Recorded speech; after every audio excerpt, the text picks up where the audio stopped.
Prince Slomo, welcome to the Startup Show here on Babylon Plus. Thank you so much, man. I appreciate it, and I'm happy to be here.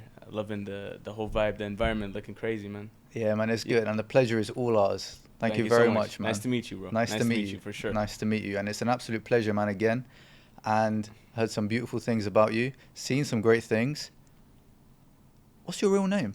My real name is Muhammad. Muhammad. Yes. Nice to meet you, Muhammad. Thank you very much. But people call you Prince Slomo. Slomo started, this name came up when I was young. Like, my friends started calling me Slomo. Slow-mo. Yeah. Slow motion. Yeah. I was a little bit of a chubby kid. Like, it was just a name. My friend said it to me, and ever since And then it Slomo. stuck. Yeah. But you're not slow-mo anymore. What do you mean slow? As in, you're not slow motion. You're not big. Oh, no, I can run. I can run. Yeah, that's good, man. That's good. Food-wise, gym-wise, everything. I'm good. I play basketball. I'm a basketball player. Yeah. I mainly do it to stay in shape, and I like, what do you call it? I like competition. I like competing. Whatever has competition, I'm into it. I love basketball as well, man. Yeah, Unfortunately, I'm not as tall as the best basketball players, so, I can't get that slam dunk, but... Trust me, it's not about height, man. What is it? If you know how to dribble, if you know how to be sneaky, you're good. If you know how to lay up, you know how to pass, you can make the plays, you can be a playmaker, Let's have a game of one-on-one after this. I'm down. That's it. Today, I'm going. Yeah? Come through. Send me the details. But don't be tired after like 10 minutes. I'm gonna be good, man. I'm gonna be good. You guys heard it. We'll take. I've got the shorts in the bag. I've got the shoes in the car. I'm ready to go, man. Okay, bet that's it. Fantastic, bro. Fantastic. Deal. Now I love sport. I love being active. It just helps with everything in life. You've got your own business now. Yeah. This is the Startup Show. Tell me about your business. What is it called, firstly? My business name is called Slomo Studios. Slomo Studios. I feel like that's one thing I was contemplating changing the name and everything, but I've already established my name as a music producer before I have started my business. Yeah. So I still wanted it to be connected to me. So Slomo Studios is not because Slow-mo Studios, like literally slow motion studios. That was the whole point of making, like the name behind. Yeah. We specialize in sound engineering, music production, everything from songwriting, creating music from A to Z, literally. Even if you're someone that's not an artist and you want to become an artist, we can help you through that. That's number one. Number two, now we're getting into video production as well, because as creatives we have ideas not only for music, not only for sound, but for video production as well. And it's been looking nice recently. When did you start? How long ago did you start the company? The company, I was always producing, but this New Year's is when I officially made the new studio. Okay. I brought the best equipment. I personally went to America, to the States. I chose the equipment that most suitable for our workflow, let's say, in order to deliver the best quality. Like, this is one thing we stand out, and our qualities doesn't sound similar to other local producers or local studios. That's good, man. With all due respects to them, but because we do different type of genre. It is, man. Like, it's the same thing, man. Like, you've got many players in the same space. You have to distinguish yourself in a unique way. And obviously, you're bringing your personal brand to a degree. People know you as Slomo from back in the day. Yeah. You use that to build your main business brand around. And then, obviously, you're bringing your unique taste to the music, to the production. And beyond that, it sounds like you're expanding into other areas as well where you can have a creative influence. Yeah, man, that's interesting, because obviously you're starting in one place and you're going into others. The world is your oyster almost, yeah? You got like a lot of opportunities there. You're building connections, and people, they like you for one service and they're like, can you do this? And you're thinking, why not? Yeah, let's give this a go. Right? Yeah. Fun fact, I wanted to get into videos before I got into music. Really? Yeah. I really liked video production. That's what I fell in love with. But then, eventually started working. My friends wanted to become artists. I wanted to become an artist. Like, I'm talking 14 years old. So 14 years? Yeah. We were very young, but we had big dreams, 14, 15 years old. My friends used to freestyle rap. So but we weren't able to afford studio time, When you're 14, you can't really afford much when you're 14. Exactly.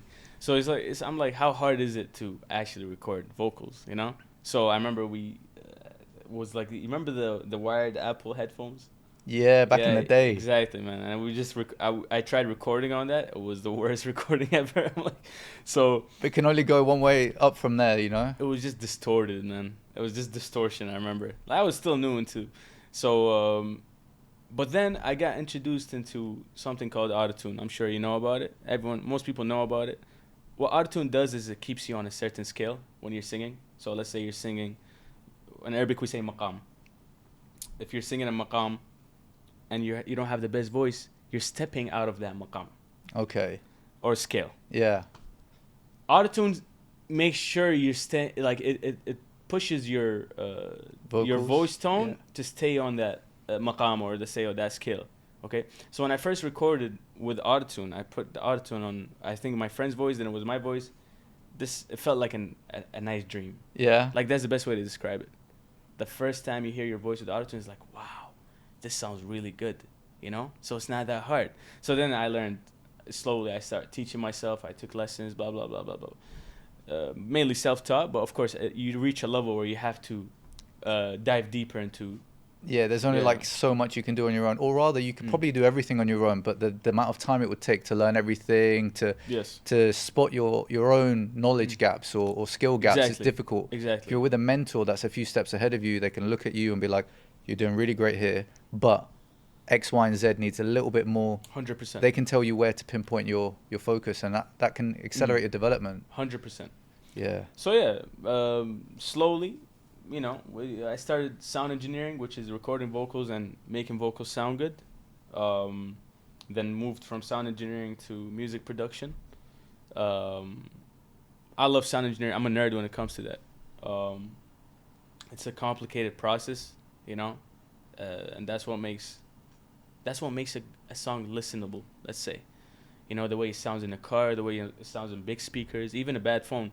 Some songs sound worse than other songs, and people are like, why? They're both songs. They're both playing on my phone. I have good speakers. Doesn't matter if the song is not sound engineered properly, then it's not gonna sound good. This is the thing. You've got so much exposure to different types of music. I want to talk about your, like the experience that you've built over the years in terms of listening to loads of music, trialing, creating, because that's created your ears now, your mind to understand and to see that picture. Like imagine a film director now. The way that film director watches a film in the movies is completely different to someone that's never dabbled in film production in their life. Exactly. They're looking at it from the camera angles, the lighting, the pacing, the story, and how all of that intertwines. The person that's watching it, they just see the action clips and they remember the love story at the end and happily ever after and all that. This is something I'm struggling with. Knowing how to make music is a blessing and a curse. Trust me. I don't enjoy music anymore. Really? I don't. I go in my car and I listen to podcasts. Or I don't listen to anything. When I'm listening to music, because once you understand how music works and you're familiar with all the scales and everything, it's like, oh, I can do this. You become cocky in a way. That's number one. Number two, you reach a certain knowledge level where you're like, it's not as easy as it's not as hard as you thought it was before learning music, So once that happens, you're in trouble. Because the song that sounded amazing to you and it sounded like a masterpiece you can figure it out. Yeah. It's not like as difficult as people think it was, Yes. or because you understand the process of what it takes to get there. This is not quality music, perhaps, because it doesn't require a lot of effort to get it to that level. Whereas maybe music from back in the day, it required maybe more effort, and you might appreciate older music more. I don't know. I mean, yeah, like I appreciate live music. Also, you start appreciating live music more because like performing live and not making a mistake throughout a 3-minute song or a 5-minute song, whatever, it takes some skill, right? You've not got the safety of a studio to exactly. do Studio it again. we do takes 100 times. Oh man, that must be tiring. Yes. Depends on the artist, of course. Yeah. But even the best artists, they might struggle with a certain segment, and we gotta re-record. But why don't you enjoy it anymore? Why don't you like listening? It's not that to I don't it? enjoy it. Of course I enjoy it. Like I mean, not, but at the same time, I don't enjoy it the way I used to. Question: you got music of today's era, 2025. Music, compare it to music from back in the day. You prefer the music from back in the day more than some of the new stuff that's coming out? generally Um, speaking? Because I do. And I'm not sure if my mindset's changed since back then. My standards were lower. I was more yeah, accepting of that kind of music yeah. than now. But it's true. I don't like music the same way I used to. I used to listen to it for hours on repeat, Of course, yeah, different genres. I would appreciate them yeah. from even from like Britney Spears back in the day. Mm-mm. You know, I'm not ashamed to say that. She had some good music Of at course she times. did. She did. Of Yeah, course. Just come on. Like yeah, she's a. Listen, some artists have this charisma that that's what makes them legendary. You know, that's number one. Number two, relating back to your point, you said music now or music back in the yeah. day. What? I feel like we will always love music back in the day, and the reason for that is music and sound. Okay, it's frequencies. Sound is frequencies, and those frequencies remind us of a certain nostalgia, Yeah, yeah, and yeah. we will always nostalgia will always win. And this goes deeper, like They're that. tapping into the psychology of the brain Oh now. yeah, 100%. That's why I feel like a good childhood. Some people are like, oh, I had a when someone has a good childhood, they can relate back to things that made them happy, and that's what gives them hope and keeps them happy and keeps them, you Yeah. know. So I believe it's the same thing with music. When you heard a song and it reminds you of good times, خلاص, this song will always be your favorite, even if it was a bad song. It's interesting actually. I remember certain songs actually now, hearing them for the first time. I actually remember where I was, when it was, and how I felt at that moment. Exactly. And it's interesting how it works with Yeah. music. Like same thing with food. Sometimes it reminds you of a time many years ago when you first tasted it, when your mum Yes. cooked it for you for the Yes. first time. Very interesting. But like now, do you think in the future you're more likely to enjoy the music that's created or less likely? Because now we've got AI, it's, the barrier of Mm. entry is becoming lower to creating some of this Mm. music. Do you think that's going to have a good influence or a net bad influence Oh, on?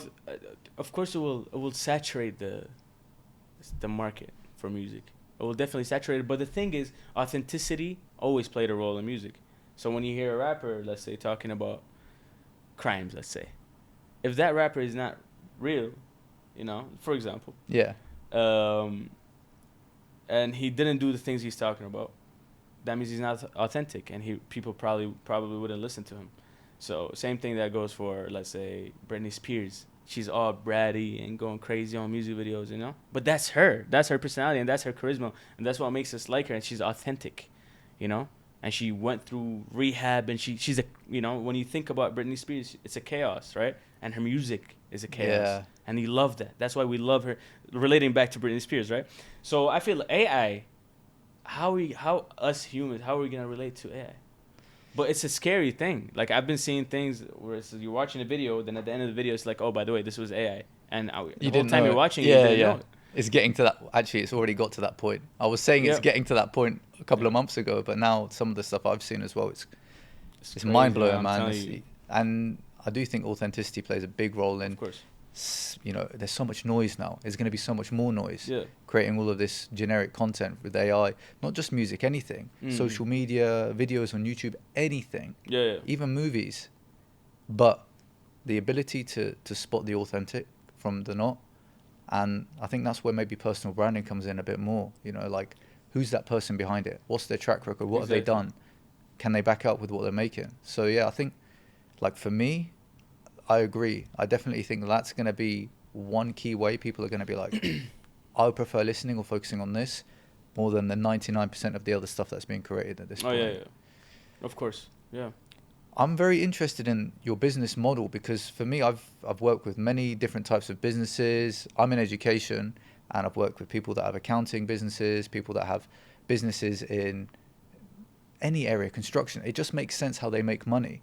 Okay. But I just don't understand how the music industry, the producing music, I understand the video side, but like, how does it make money? Like, like, for example, if someone wanted your services, what would you sell them? How would that work? Just so I can understand how that, like, who's your There's client types? multiple ways to go on about it. So artists Okay. are like brands.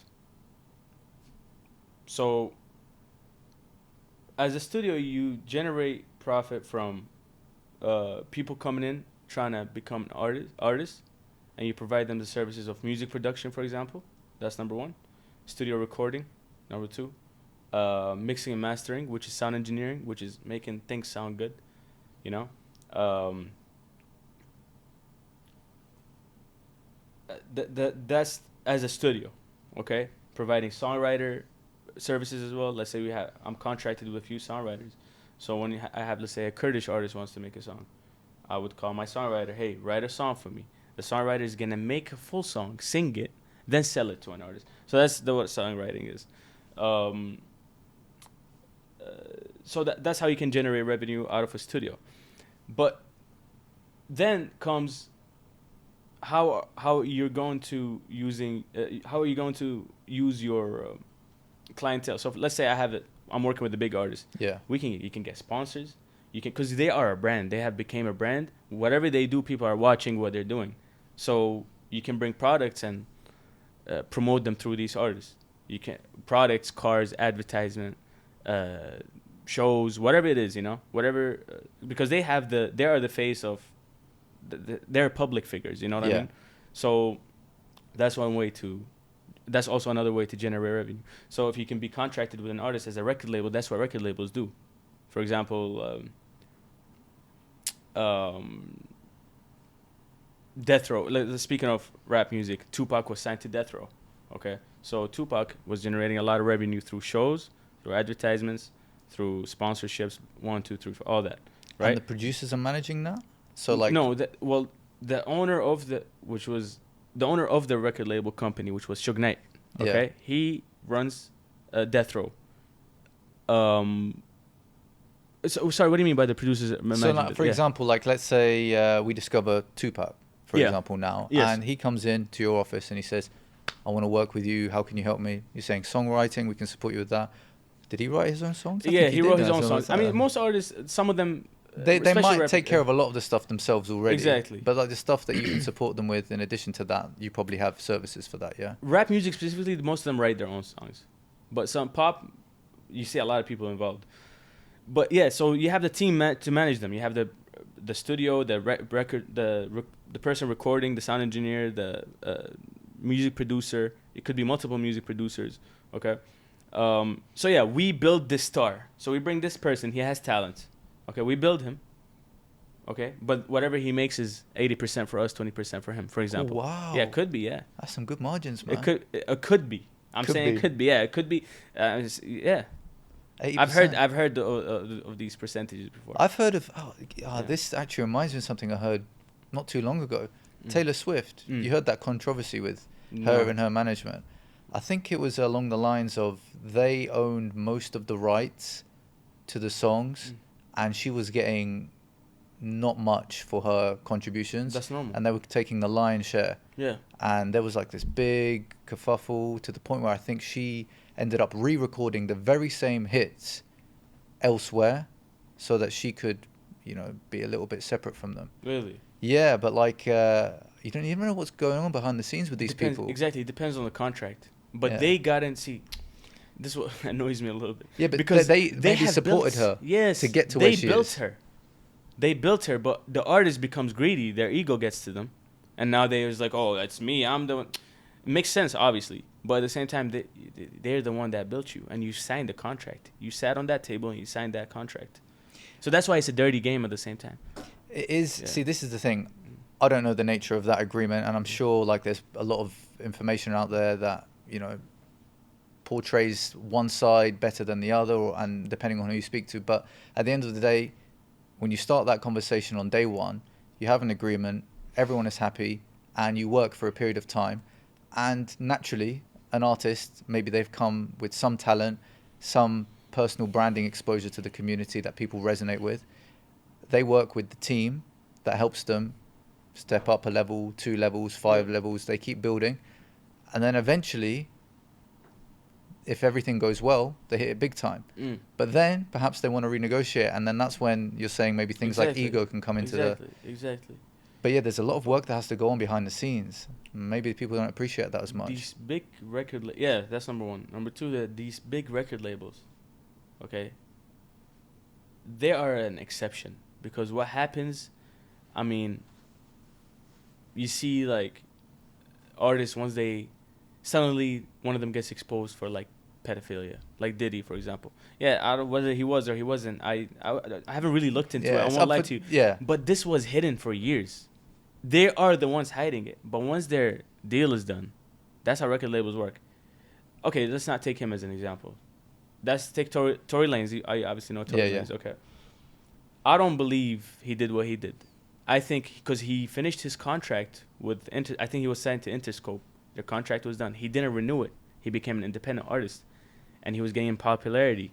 Now these record labels are owned by the same companies that own Spotify. Think about it. Let's say Spotify, YouTube. Hear me out on this. Overlaps there, yeah. Exactly. So what happens is, this artist is generating revenue out of Spotify and YouTube.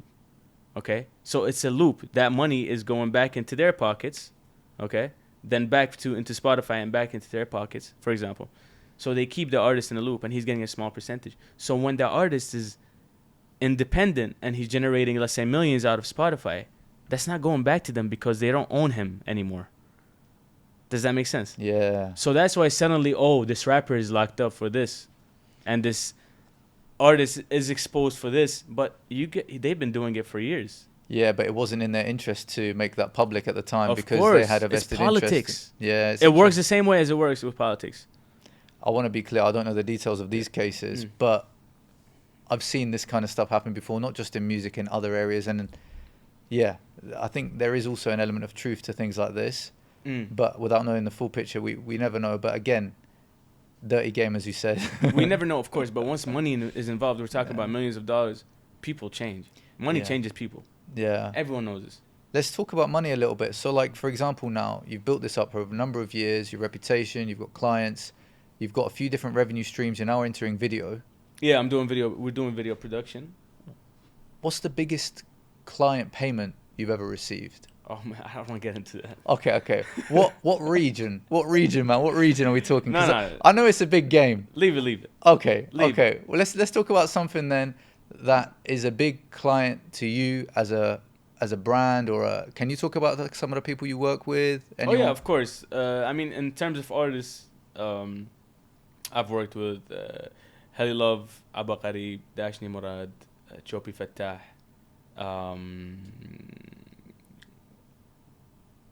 Remind me. Arias Javan, yes, good friend of mine.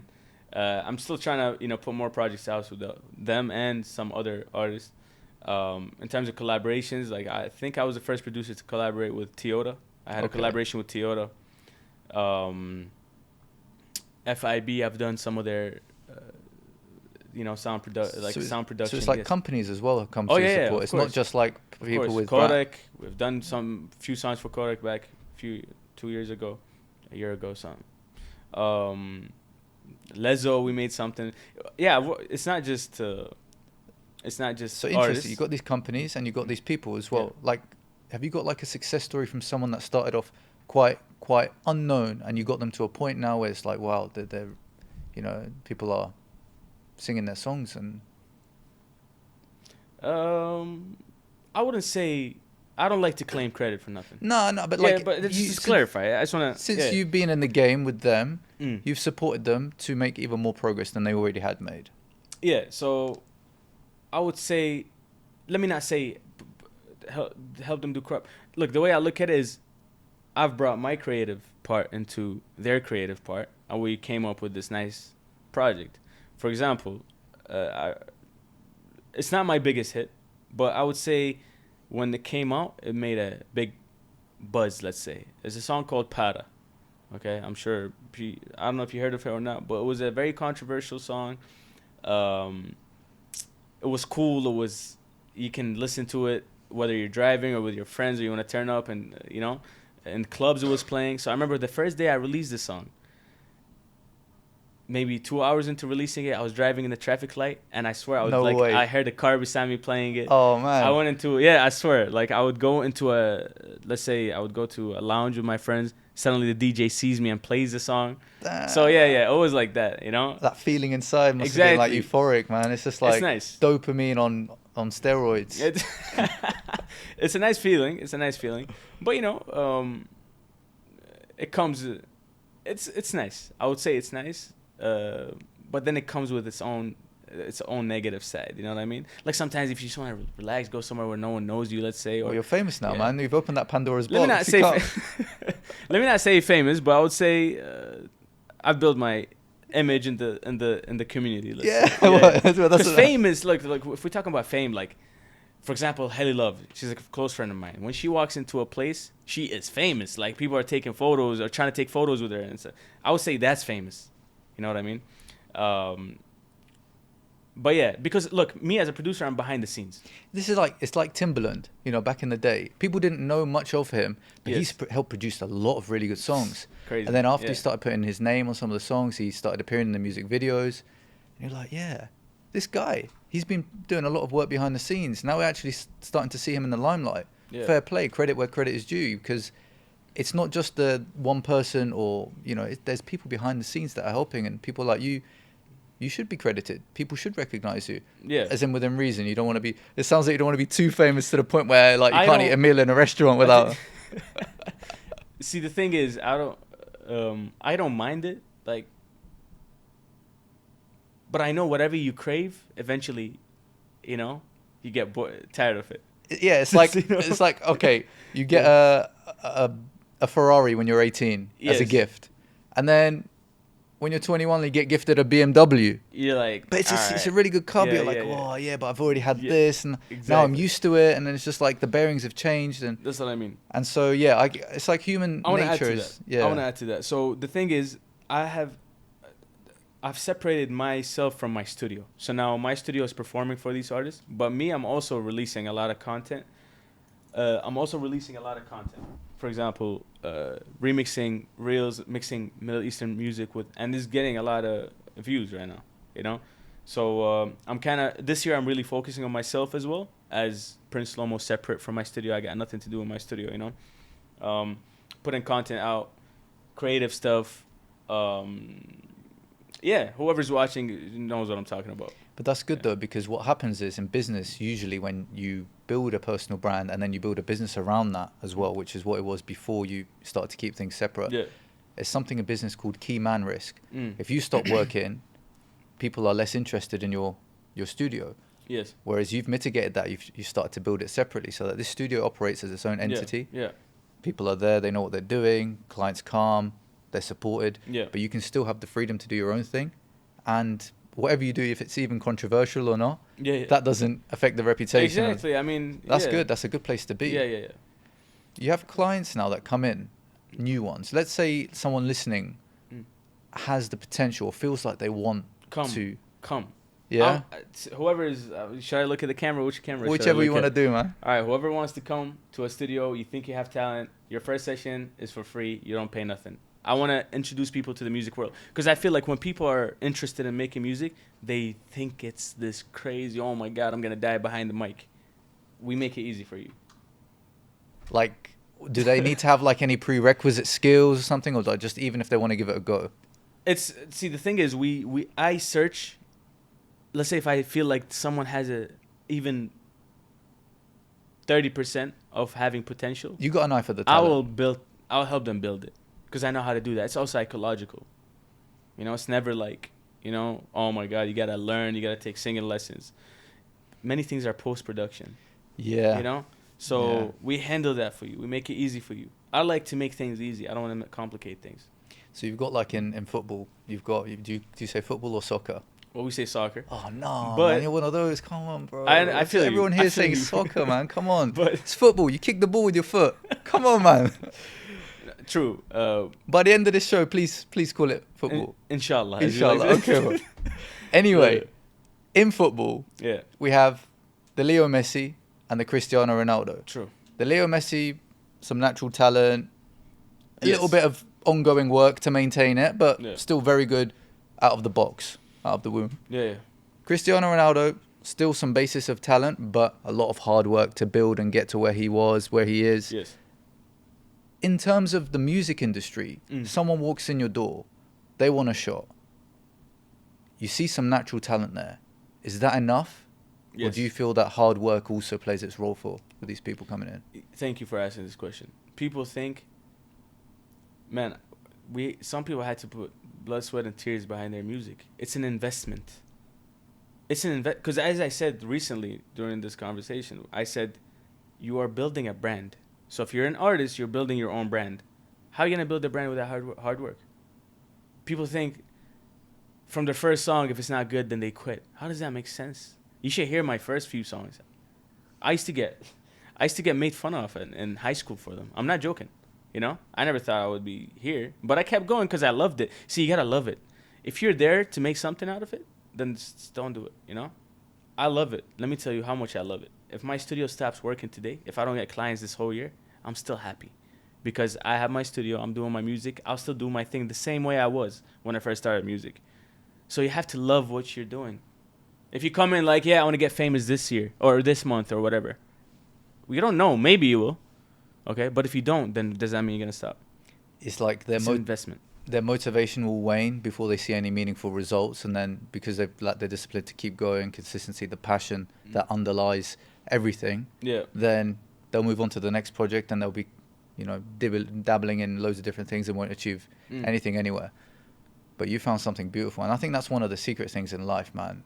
If you can find that thing that you're passionate about, that truly, it doesn't feel like work. It's like what looks like work to others is play to you and just having fun and enjoying it. Yeah. And you can make money doing that as well. That's Yeah, good. man. I even get my friends involved in my projects. You know, like, yeah, just sitting behind the camera. He's a good friend of mine.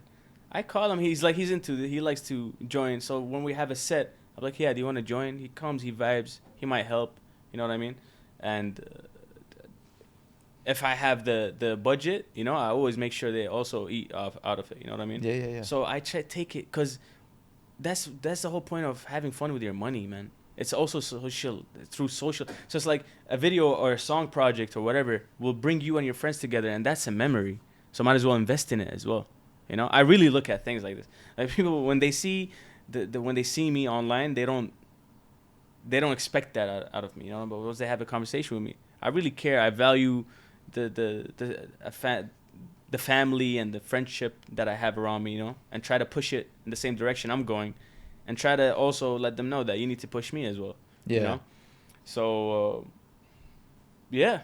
That's brilliant, man. You're keeping a close network of people around you that you trust, Yeah. that care about you, you care about them. You're supporting them as much as they're supporting you. They're pushing you forward. I think that's very important. And in business, in entrepreneurship, sometimes it's a lonely journey. Like I'm sure you realize more than most people how much work it takes to get something to a certain level of quality. You started off this conversation about quality, and anyone that pursues quality, that is like, it's never done. There's always something else to add. There's more time to put into it. Like, you think you're finished, but you're like, if I had another week to do this, I could make this even better. 100%. And when you're chasing that, man, it's tough to yeah. Man, I'm telling you, like, no one's gonna love it as much as you. You know, because, as I said, like, yeah, but no one wants to be in the studio for 12 hours trying to finalize a song. It's like, yeah, this sounds good, just put it out. No, it doesn't work like that. It doesn't work like that. You gotta sit and listen. I go to bed, my ears are ringing. I swear, some nights I went to bed, my ears are ringing. I'm like, I think I'm gonna be deaf by 35. I swear. Oh wow, what would happen if you did? You were. If I did, then I'll get those amplifiers, man. Yeah, but you're deaf, man. That's like no, not a deaf. hearing aid. That's if you blow your eardrums out, you know. So. But that's interesting, man. Let's play that out. Just like, interestingly, what would happen if you were deaf? Like, I think because I've done this 100 times. What 100? Maybe thousands of times where I think I know what to do visually. Well, you can so do it I'll with get your eyes someone, closed. You can do it with your ears closed. Well, basically, it's your eyes closed in that case, right? But I'll get someone that has at least a little knowledge, and I'll guide them on how to do it. I've thought about this, trust me. Yeah, man, because that's a risk. You know, that's a big risk. It's like your years of apprenticeship. Since the age of 14, you're dabbling with your iPod headphones with the wire. Man. And then, you know, recording with that raw audio that wasn't so good. It was grainy. And then you're building. All those hours, man, I can only imagine how much work you put in to get to where you are today. Yeah, man, like, and you know, you gotta give yourself a mental break as well sometimes. Some days you ask me how my day goes, but some days I'm not doing nothing purposely. Literally nothing. I'll sit, I'm chilling. I like to play video games. I'll play some video games. I'll see my friends, you know. Unwind. And you know, sometimes I get that guilt because I feel like life is consistently chasing me, especially when you're in your 20s. You feel like, I don't know if everyone feels that way. Some people do. I know that for sure. Um, you feel like, sorry, let me straighten this out. You feel like sometimes you feel like life is chasing you, and you feel guilty sitting doing nothing. But then I realized that's part of the process. Really. You got to rest, man. It's Yeah. like this is creative energy. It's Yeah. like you can't always be creative. Like people that do 9 to 5s, you have to maybe work. You probably work like long hours, weekends, sometimes nights, sleepless nights, 100%. just trying to get a project over that finish line. And then Yeah. afterwards, why not have a little bit of a rest? Why not enjoy some of the finer things You in have life? to rebuild that, as you said, creative energy. It's all energy. So you have to rebuild that energy. If I'm not getting inspired by nothing, then what am I? How am I gonna make the next hit? Let's say, or Yeah. song. You know. So yeah, sometimes it goes weeks where I'm doing absolutely nothing. Yeah. Then suddenly, because you know what? If I force myself to be in the studio, I'm not gonna come up with anything good. Yeah, that's Yeah. true. It's like if you're there against your will, well, not against your will, you're there voluntarily, but like Yes. if you feel like you need to be, it's like you can't get into that headspace and it's Trust tough. me. Trust me. Some Yeah. days in one day I'll make you a hit, and some days, I some songs I would be stuck with for a month. Yeah, You know? yeah. Yeah. I have exactly the same thing in my business. Whenever I have to feel like I have to be there, it's like this is the day my productivity is going to go down. What's going to usually take me 30 minutes or an hour to do will take me 3-4 hours, and I'm just like, those days I've learned a life lesson just to be like, I'm not going to do some work today, or I'm going to take a break until I feel like I'm ready, and then I'll resume it again. And this is one of the benefits of having your own show, having your own gig, having your own business. Yeah. You get to choose those terms. It works around you as opposed to you working around your employer. Mm. But like 14 until now, how old are you now? I'm turning 26 in less than 2 months. Happy birthday in advance, bro. Thank you very much, man. That's more than 10 years on the journey. Was it smooth, or was there some bumps along the way? Of course there was. Of course there was. Give me a bump. Let's hear a bump. You can easily get mixed with the wrong group, if in this industry. So not here specifically in Erbil, but I would say because I grew up in Canada, you know that. Yeah, man. Like I had. When you're in the rap industry, it's a culture there. I've said it before in an interview, actually. When you're in the rap industry, people live that life. And they Yeah. like to live what they're talking about. And what they're talking about is crimes. So I've sat with drug dealers, pimps, people in and out of jail, just violent people, you know? Did anything ever happen that was... The thing is, no, I won't lie to you. They always came with respect, but at the same time, if you are mixed in that group and certain things, like for me, I grew up with principles, you know? I grew up, regardless of what I got mixed with, I grew up with principles. I know certain things we shouldn't do, certain things, blah, blah, blah, blah. And when you're around that all the time, you're like, should I really be doing this? Should I really be around these people? And you witness and hear some things, you know, that you're so close to. Like someone gets killed, let's say. Oh, I knew that guy. I knew someone related to that guy. I know. These things become normal. Someone just got arrested. Someone just got thrown in jail. Someone, you know, sometimes in the studio, I've seen people bringing, let's say, drugs and weapons in the studio. This is in Canada, yeah? In Canada, not here. Yes. Yeah, not here. So, and that was, you know, their clients at the same time, but I had to do what I had to do in order to build my...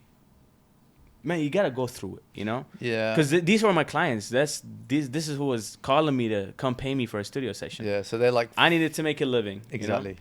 So, you get involved with people like this, and but I'm glad that happened because now I know how to deal. Like it's through social experience.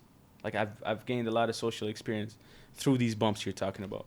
So these are bumps. I've had money stolen from my studio before, like all in Canada. Nothing bad happened here. Really? Yes. I had money stolen from my studio. When I say studio, bro, it was my bedroom. Like, just let me clarify that. I didn't have a studio at 14 years old. People that would record would come sit on my bed, and I had a little mic and one speaker. We were listening mono. I didn't even know mono stereo. I didn't know none of that. I just did music, right? So they would sit on my bed, the same bed I was sleeping at night. They would sit on my bed, and I would bring the mic, or they would get up to record, and we'll do the recording, and they go about their day. So yeah, they were in my room where my personal belongings are. That's Yeah. tough, man. That's tough. But like, Yeah. again, humble beginnings. You've not got a studio. You're doing it out the back of your room. You're trying to get it done. And this is the thing. Like, a lot of people are romanced by the idea of entrepreneurship or building a business, whatever it is. If it's in music, if it's in anything, you have to start with what you've got. Yeah. And you didn't have the luxury of renting or buying a studio from day one, Yeah. kitting it out with all of the best mics and everything. Yeah. You had to start from what you had. Yeah. The location, the resources, the people. These probably weren't like. I'd hazard a guess to say these are probably not your ideal clients today. You lived through that. They're not my ideal clients, but I won't lie to you. Making music with these people was genuine. They also had a passion. You know what I mean? They also wanted to make it. They also wanted to get out whatever they're in. You know? So once you grow up, you start to feel bad for these people. You know? You're like, they're not only like this. Maybe whether they like it or not, we don't know. But I'm sure the circumstances they've been through put them in that position. You know? The environment, the people they're around, maybe their parents or lack of. Even the society glorifies violence, glorifies all these things, you know? Like, I remember when drill music was boom, Chief Keef, you know Chief Keef? Man, people idolized him. They wanted to be the baddest, biggest dog in the room, and they're doing all this crazy, oh, I robbed this guy, I did this to this guy, and so, yeah, that was rap music, and that's what, but, you know, working with them, they're, as you said, they're not my ideal clients, but at the same time, making music with them was genuine, it was authentic. So there's some good and some bad. Of course. And just like you have to be like, right, if I want this, it comes with this. Yeah. I'm guessing now the clients that you might work with are more good in terms of, you know, you can deal with them, you can engage with them, they're safe, they don't engage in criminal activities on occasion. But the other side is they might not have that level that you like, maybe of enthusiasm. I'm not saying all, but maybe one or two compared to before. Like, it's different. Everyone is good. Yeah. I love all my clients. Literally, I build like connection with them. All of them, regardless what social class they come from, regardless. Because as you said, I had humble beginnings. I didn't have much, you know? And I still don't look at myself like I have much or what I want. I feel like that's a subjective thing. If you're happy with yourself, then you're happy with yourself. So what I'm trying to say is, regardless of who they are, regardless what social class they are, I always build a strong relationship with them, and I always respect their creativity, and I'll always try to push it forward, you know? But yeah, like, it has a different vibe. You know what I mean? The vibe back then when we were working was grungy, you know? Was like, yeah, like, let's do this, you know? Let's actually do this. We're hungry. Everyone is hungry. I was hungry. They were hungry, you know? So the music is like, it's really from the heart. They didn't care who listens to it or not. We were actually making music from the heart. Yeah. And when that gains popularity, wow. And it's authenticity as well. You know it because it's from the heart. It's authentic. Yeah. So when it hits, it will hit big. Yeah. 100%. So I miss it. You know, sometimes I actually want to go back to Toronto and link up with these same people and make some music to see how it feels again. You know? To get that nostalgia again, you know? Yeah. To get that nostalgic feeling and see what we can come up with now. You know, now this 8 years, 7 years, 10 years later. Yeah. See what we can come up with now. But you got your resources here now. You've got your studio. You've got things going on. People know you here in the community. Go in there. Maybe you could go for a trip, but like here, I'm guessing you've got a team of people that support you with all of these activities. Yeah. What was that like trying to build that team here? Is it easy? Did it come with its challenges? Man, you got to make people see your vision. That's the hardest part. Like, my vision, I wouldn't say it's similar to anyone around here. And that's why the music I make is different, you know? Because when I say it, people don't understand it. Like, what do you mean, oh, mix this viral video with a song? That's stupid. I hear that a lot. But I learned to just block that right away and prove people wrong. So when you tell someone, what if I make a song going... Like, I have a song that's not released. It goes like, it has a Kurdish part, literally. It goes like, Bashi, Tochoni, Bochito, wa Bezari. For someone Kurdish listening to this, be like, this is stupid, this is corny. That's the point. But now when I made the song and I finished it, I brought a friend of mine. She recorded her vocals. When I finished the song, people are begging me for that song. So it's making people see the vision, you know. And once you prove them multiple times, like, okay, I have this vision, and look, I believe in my vision. My vision is always right. I don't care what anyone tells me. I believe subjectively my vision is right. So your team, sometimes they don't see it. So you have to make them see it. They have to believe in you. If they don't believe in you, then they shouldn't be around you. And I've done cut anything negative in my life. Any negativity where someone's trying to make fun of something I'm making, or someone's trying to belittle a project I'm making, or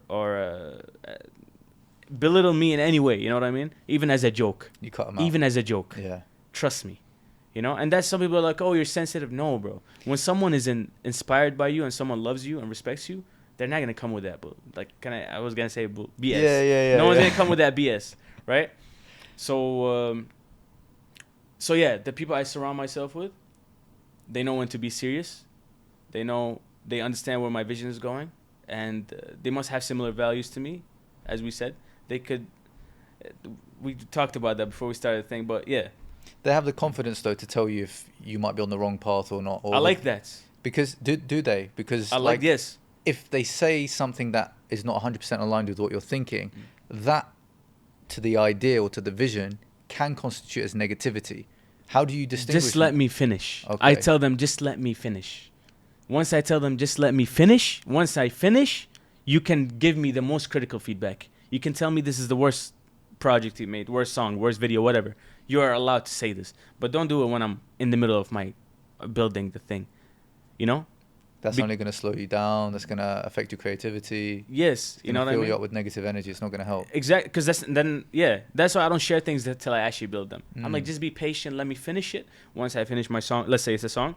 Once I finish the song, now you can listen to it. And 9 out of 10 times, they say, oh, wow, you came up with something nice. That's really helpful, actually, for them as a team, but not just them, as people as well that are working with you on these projects, clients, anyone. The beginning, it might have been harder to get their approval, get them to be like, just be quiet while I finish. Yeah. But now they've seen proven track record of success. They know your vision has achieved good things. They're probably less likely to push you. Yeah. They're less likely to do that. They understand that, okay, I'm like, just hear me out. Obviously, I'm not going to tell them, no, don't, like, I'm not assertive like that, you know? I'm just like, listen, just trust me. You know, it's always what I'm saying. Just trust me, okay? Once it's done, I'm like, do you see what I'm talking about now? And if they say no, I still think, then that's when I'm going to listen to them. I'm like, okay, let me see what you got to say. All right? And I apply it. I try. I love to listen to feedback because, for example, I have a lot of feedback on so many things, and I believe it's right. So I have to take people's opinion on things. I have to take it. Yeah. Feedback's key, definitely. Yeah. It's like if you think it's perfect, then you're living in your own version of reality. Exactly. People are going to look at it from different perspectives, and that feedback can help you develop it in better and different ways.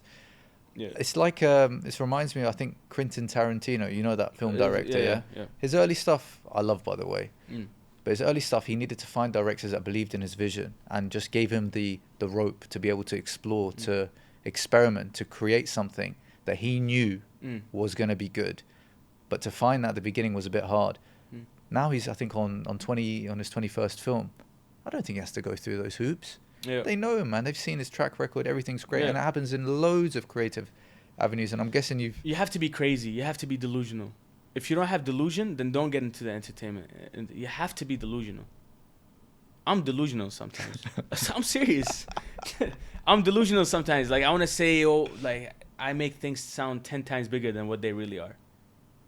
You know, and maybe they'll come out 2 times bigger than what they are, but still 2 times. Yeah, you got to right? believe them, man. You got to, you got to believe like you can reach the sky, and if you fall narrowly short, you still, reach some high limit. Exactly. I want to, and once you're delusional, you're working out of passion.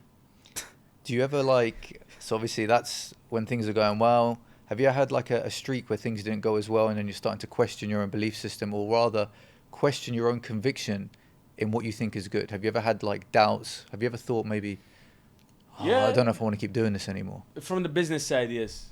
Sometimes you reach a point. Look, when you have a personal business, some months will perform amazing, and some months won't be the best. And when these months come, you sit and think, oh, should I do something else? And you start panicking, you know. But then suddenly, literally on the, let's say this month you had no work, on the 29th of the month, someone calls you, you get a project for like a big amount of money that covers 2 months ahead, right?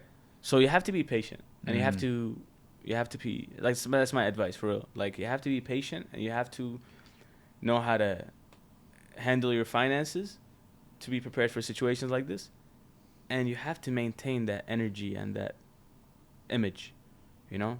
No one now. This is why when you ask me what's my most paid project, I don't want to talk about it because I don't want anyone to know if I'm a millionaire or if I have $0. Yeah. No one knows that. But there will be signs. I'm kidding. You see them. You see the G-Wagon. You see the whatever. You know, it's people will know you're like traveling all around the world every 5 minutes. People pick up the signs. Yeah, you get me? Yeah. That's funny, man. But it's interesting that you say that because you got a situation now where you've obviously got a good reputation. People know you. You've created lots of good work. I want to know where you go from here now, because now you're starting to split away from your main business. Obviously, it's working. Yeah. Trying to build yourself. What's the plans for the future? What's Prince Slomo in a year's time? Man, I'm release content that no one has made before, mixing new things. I have leg room to be controversial. What do you mean by that? Like, I'll do things that people be like, oh, how can you do this in this society? Obviously, nothing that goes too much against our values, because I'm like that. I believe in I take pride in our values, certain things. But you know, certain things that are new. Let's say, new is still controversial. It's like what if you take house music and play it for a tribe in the Amazon? You know the Amazon rainforest. There's tribes in there, right? Yeah. So what if you take house music and play it for them? You don't know their reaction. What if that's the best feeling they ever had in their life? Maybe. Or what if it's the worst? So that is controversial. So I want to bring new things here. You know what I mean? Do new things, and whatever the result is, I don't mind. So that's what I'm doing next. Mainly, as I said, I separated myself from my studio, so I want to focus on myself as well. Why did you do that though? Why did you decide? Because when did you realize this is what I wanted to do, and why? Why? Because I like to do certain things that. Okay, my studio, I'm making, let's say, sometimes Kurdish traditional music or Iraqi traditional music. That's not really. I can do it amazingly. We can do it in such a nice way, and I can show you some records we've done, but that's not me as much as what I want to do. Sometimes I want to do, let's say, a new Iraqi mixed with trap music. Okay, so that doesn't resemble with my clients, let's say. Okay. But when they see me doing it and they know this is this product of my studio, then maybe they want to do it. You know. So, but I can't. If my studio presents itself in a way where it's like, okay, we make this type of music. Let's say trap music.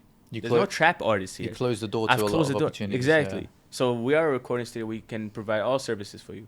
But me on the side I'm separate. I'm doing my thing. I do this sound.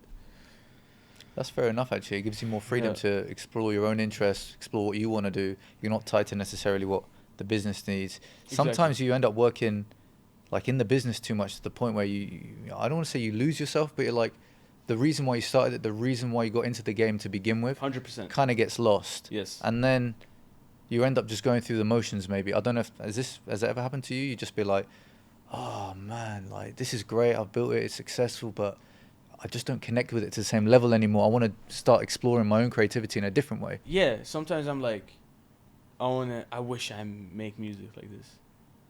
I want to get back to making music like this. The hope I had in making music like this is fading away slowly, you know?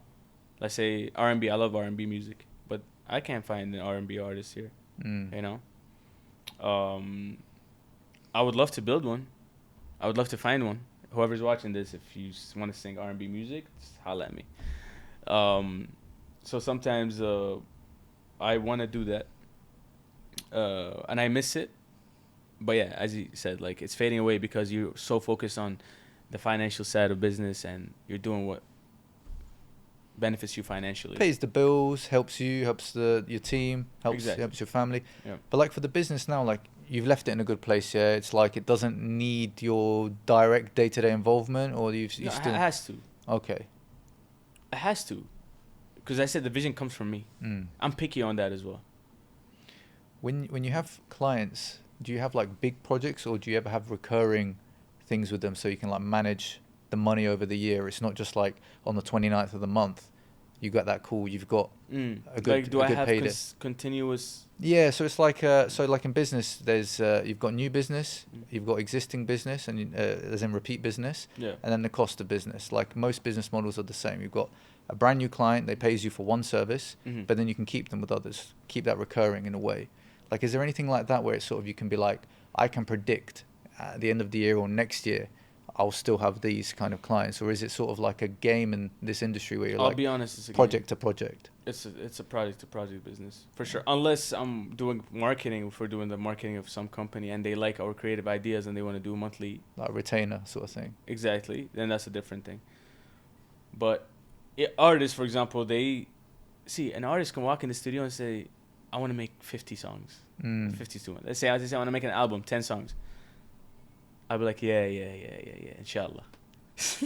Because after 2 songs, they're worn out. You know what I mean? Yeah, And some of them can carry out 10 songs. So that's why, yeah, artists come and they make multiple songs, but it's never as much songs as they wanted. You know? So yeah, this is why it's not a continuous thing. It's a project per project thing. Sometimes, some days, some months go by, I'm not working with artists. I'm working with companies. Yeah. But you had to diversify to get, like I say, the companies maybe give you more recurring like revenue, like they give you that retainer, they want that commitment over a period of time. Whereas artists, it's more like project. No, actually, I would say vice versa. Artists are Oh. more continuous because once they work with me, they love my work and they want to continue working with me. That's good. Yeah. Like for me as a business owner, I love recurring revenue. That Of helps course. me. That helps me know that my team are course. taken care of. Mm. I don't have to worry in 3 months down the line about paying their bills, Yeah. paying their salaries and everything. I know that for me gives me a lot of comfort. It allows me to sleep well at night. Yeah. When things aren't going so well, the first thing I'm thinking about is, wow, in like month 5, my team is like, oh, I have to make sure that we've got. This is before, but like for you, do you have that ever in your line of work? Those concerns, Like concern of like cash flow in 6 months' time or something. Because you got a team, I like that man. question. They're your family, man. I know, You but got to feed them. They're relying on but you. the thing is, They're your kids, yeah, and this is your baby, the business. very valid question. And sometimes I ask myself the same question. But the thing is, I stick to my vision. That's the way I'm looking at it. And it sounds corny in a way, or not corny, but it doesn't sit right with a person that's doing business, right? Because when you're doing business, you got to make a strategy, maybe a year ahead, 2 years ahead, you know, at least 6 months ahead. I agree with what you're saying. But the thing is, I stick to my vision. I'm doing the creative work, and I know 100% there will be demand on it because I'm the only one doing it. You got what I'm saying? So I can't force an artist to come make a song. I can't. Can I? I can't be like, hey, you have to come sign a If 10 you told song. me you're gonna give me $10,000 to record a song, I'll come in, bro. I'll come in. I'll do that tomorrow. How would I give you 10? Oh, if you paid me 10,000 to record a song, I'll do it. yeah, That's how you can force but the me. studio, we're talking about the studio's revenue, right? Yeah, that's a big expense on an unknown entity, man. I've never sang a day in my life. Telling you, man. So I've done I've sung in the shower. I'll tell you that. that's where it starts, man. You believe in me? I like it. I believe in everyone, bro. Like some songs came out so nice with people that had input. Like while they're in the studio, they had their own input, and they've never made music before, but they gave such a nice idea. So everyone has it, man. So like literally everyone can. I think everyone that listens is into music at least can have some sort of input. Yesterday he was helping me with a melody, my friend. He was helping us with a melody on a song. He ain't never stood behind a mic before. So you're pushing people out of their comfort zone, I man. love that, man. Yeah. Hey, I'll turn on the mic. Hey, just go do it. Put on the headphones. This is autotune. Don't worry. Like, you know? And he hears his voice, or she hears her voice with autotune. And they're like, oh, wow, okay, it's not too bad. They get addicted. They want to do it again. Yeah. They start mumbling. And something comes up.